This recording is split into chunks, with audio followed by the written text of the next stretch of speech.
Hey guys, this is our 5 minute breakdown of the study guide. You can find the study guide under Monday's module for 9-8. If you click on the study guide, it's going to ask you to make a copy and it's going to open up our actual study guide.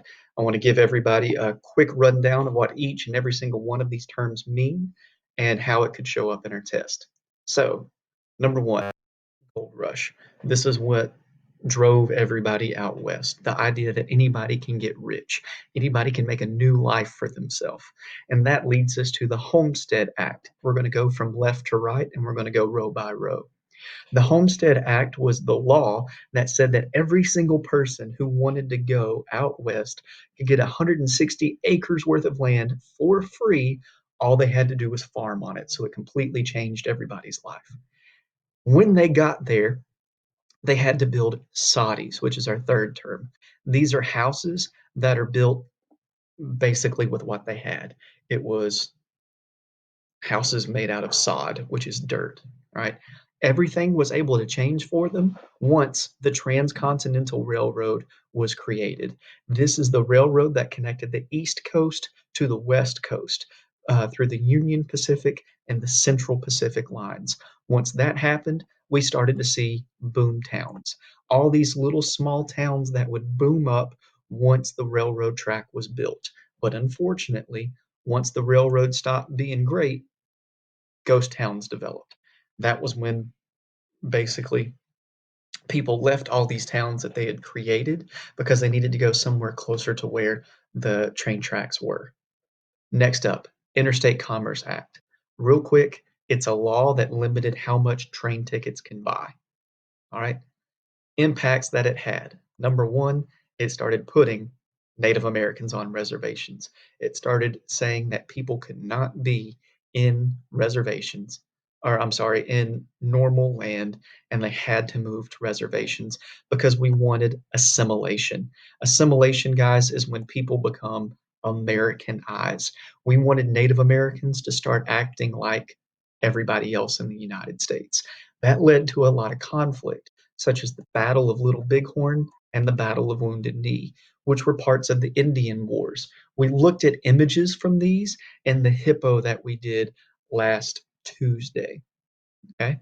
Then we get to the extermination of the buffalo.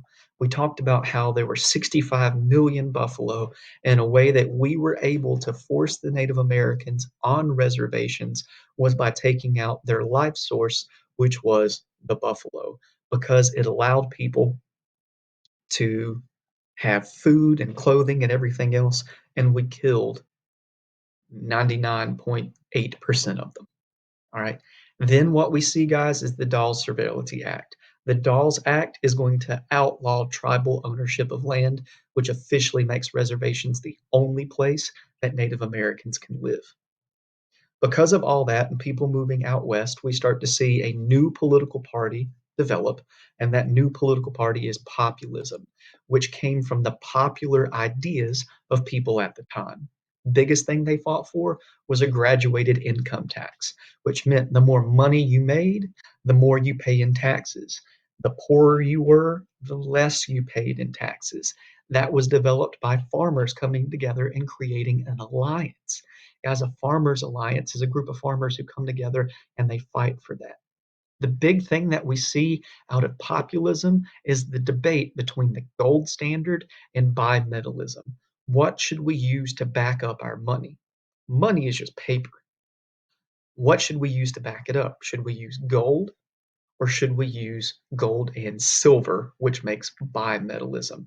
And that leads us to the cross of gold speech, biggest speech in all of populism, which said we can't limit ourselves to just gold, which we don't today. But we'll talk more about that later. Last term we have on the study guide, ladies and gentlemen, is exoduster. And that's people who were black. They lived in the South. And after the Civil War, exodusters decided to get up and leave the South and move out west. That's the basic rundown from everything.